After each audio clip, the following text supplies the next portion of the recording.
Saudara sekalian, saya akan membahas mengenai diskusi yang saya lontarkan beberapa waktu lalu terkait em, bagaimana relasi Jokowi ya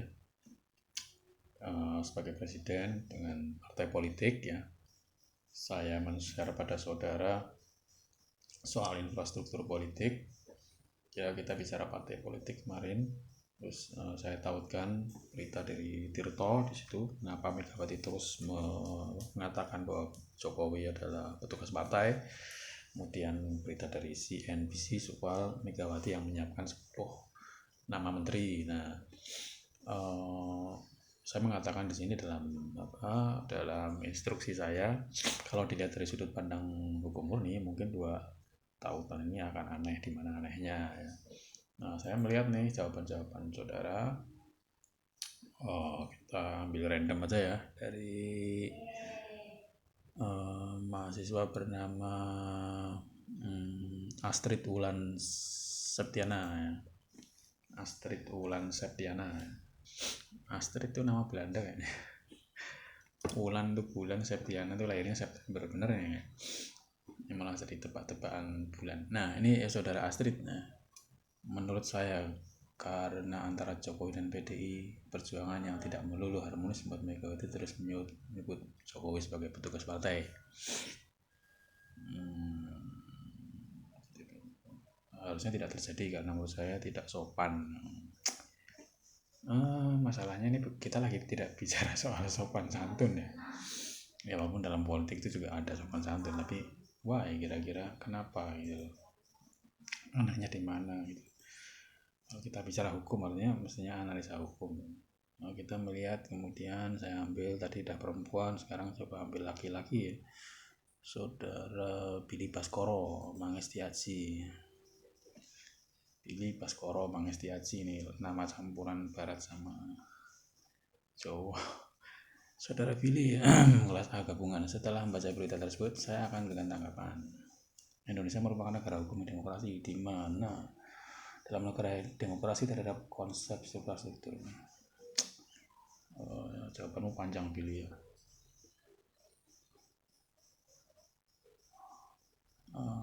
Akan sulit bagi presiden apabila terlalu idealis memilih menterinya sendiri tanpa adanya dukungan partai politiknya.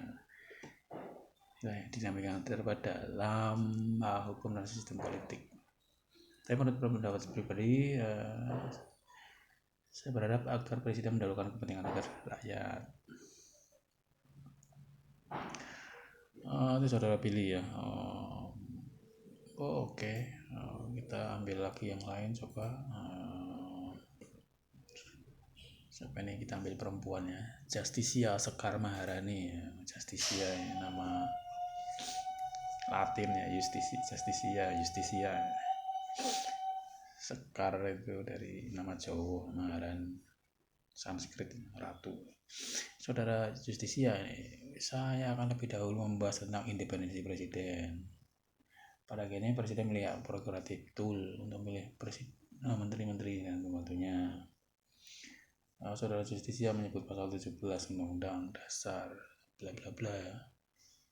Polisi sebagai prerogatif dibantu oleh menteri negara, menteri diangkat presiden.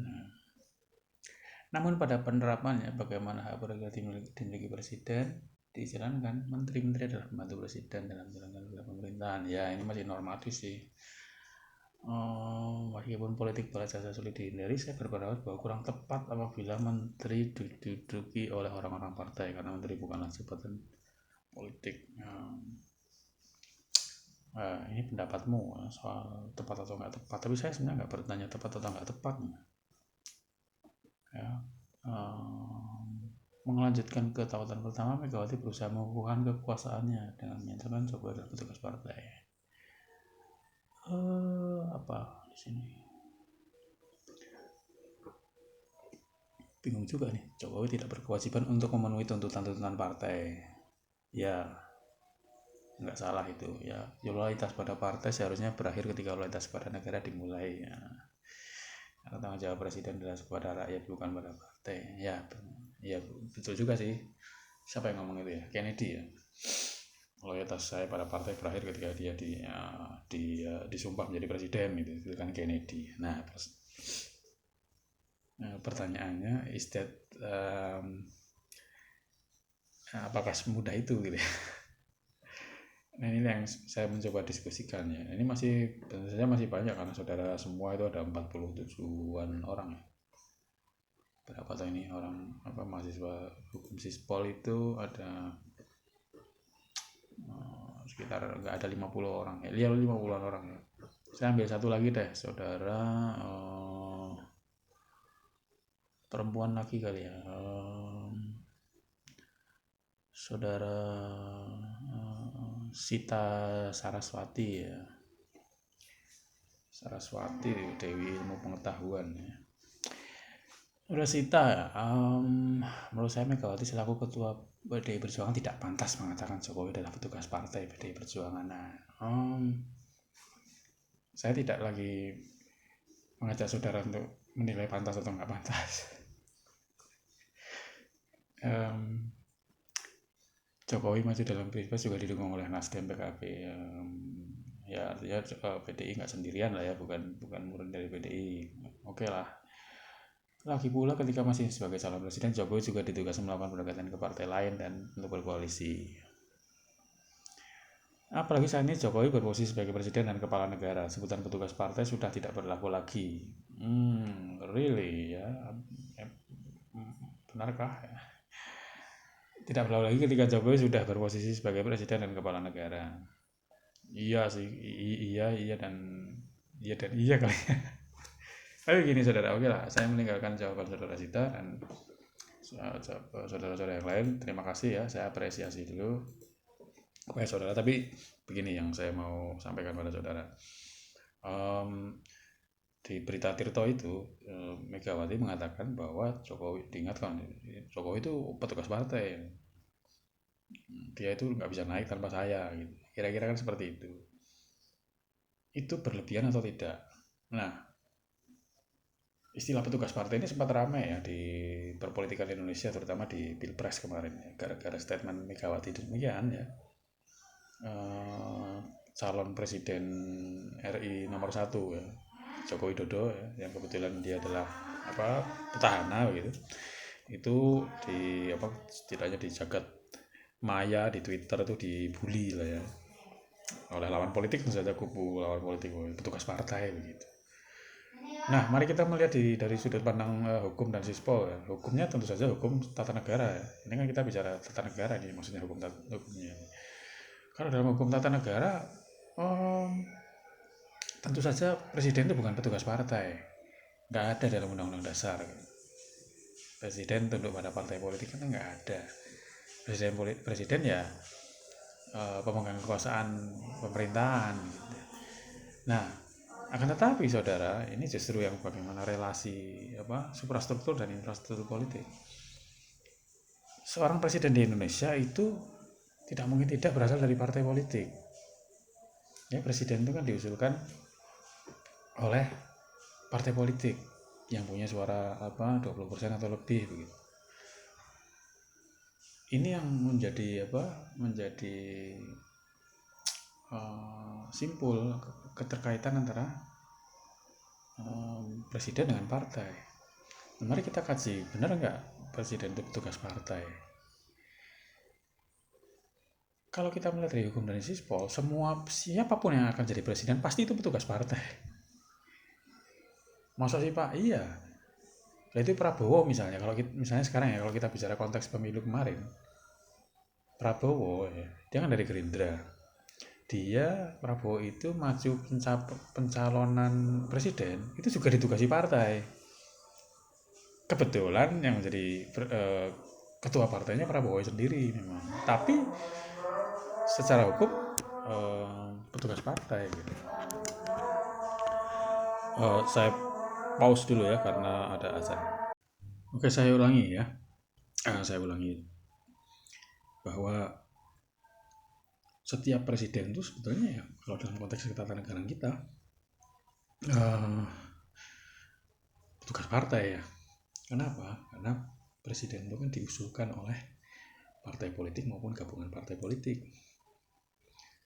Yang sekarang menjadi presiden kita itu adalah Joko Widodo ya. Dia diusulkan oleh PDIP ya. Nah, disinilah yang menjadi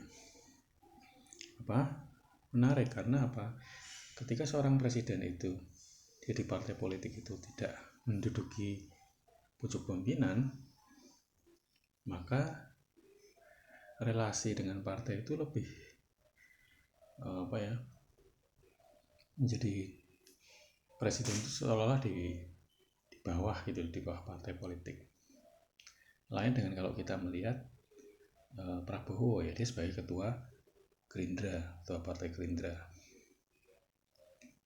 Nah, ini yang sehingga kelihatannya Prabowo itu tidak menjadi utusan partai, padahal ketika ketika maju pencalonan presiden, Prabowo juga ditugaskan oleh partai gitu. Yang menugaskan ya Prabowo sendiri ya sebagai ketua Gerindra gitu. Nah, makanya dulu sempat pernah ada wacana begini, agar Jokowi itu membentuk partai politik sendiri gitu, di mana dia bisa menjadi ketuanya gitu. Sehingga dominasi yang lain itu tidak akan, pimpinan partai di sini dalam arti Megawati itu tidak akan begitu kuat begitu. Tapi tentu saja bikin partai politik kan tidak mudah ya, perlu biaya, perlu resource yang besar gitu. Tidak semudah itu juga. Tapi ya inilah, maka kemudian bisa dipahami ya, walaupun secara normatif presiden itu punya kewenangan ya, punya hak untuk memilih menteri-menterinya. Kita mengenal sebagai hak prerogatif. Sehingga presiden lah sebenarnya yang milih. Prerogatif itu bahasa populernya kan suka-suka. Tapi kita bisa melihat di sini bahwa presiden itu juga tidak bisa lepas dari partai. Maka menterinya presiden itu juga pasti ada misinya partai gitu. Secara undang-undang dasar ya presiden yang punya kewenangan untuk itu secara konstitusi. Ya, undang-undang Kementerian Negara, Undang-Undang Dasar 45 menyatakan bahwa presiden itu memilih menteri-menteri itu pembantu presiden. Tidak ada partai-partaian, tapi karena melihat dari relasi politiknya bahwa presiden itu adalah dari partai politik, maka bisa dimengerti ya, bahwa menteri itu tidak bisa dilepaskan dari politik. Ya, makanya di situ Megawati menyiapkan nama-nama menteri itu aneh gitu loh. Menteri kok disiapkan oleh parpol gitu. Di situ mungkin akan terlihat aneh, tapi dari secara perspektif bagaimana kita melihat relasi suprastruktur dan infrastruktur politik, kita bisa mengerti ya, bisa lebih memahami bahwa walaupun itu prerogatifnya presiden, tapi asal usulnya kemudian siapa menteri-menteri yang dipilih itu pasti ada pertimbangan politiknya. Ya, kalau kita bicara koalisi, ada bagi-bagi menteri dari partai koalisi. Ya, nggak kemudian betul-betul presiden itu bisa menutup mata, ya, memilih secara profesional gitu. Nah, ini memang tantangannya adalah bagaimana menyeimbangkan antara menteri itu sebagai memang betul-betul profesional ya, dengan realitas bahwa presiden itu juga adalah terpilih itu karena juga ada support politik ya, karena diusulkan oleh partai politik maupun gabungan partai politik. Nah, tentu saja usulnya itu pasti karena politik itu juga ada kepentingan dapat apa ya, seberapa yang bisa didapat, bagaimana kekuasaan itu dibagi-bagi, itu tidak bisa dilepaskan. Kalau kita melihat persis mata-mata Undang-Undang Dasar 45 ya nggak ada seperti ini ya, tapi karena kita ini dalam konteks politik, maka kita bisa memahami ya seperti itu. Saya kira semoga ini bisa memberi pemahaman bagaimana relasinya ya antara suprastruktur dengan infrastruktur politik. Ya, presiden ternyata punya relasi yang kuat dengan partai politik. Kita bisa memahami makanya bagaimana presiden misalnya memilih menteri-menterinya, memilih wakilnya, sampai kemudian nanti di level bawah ya, direktur BUMN dan sebagainya itu dirjen dan seterusnya itu. Demikian, semoga bisa memberikan pemahaman soal diskusi yang saya sampaikan. Terima kasih.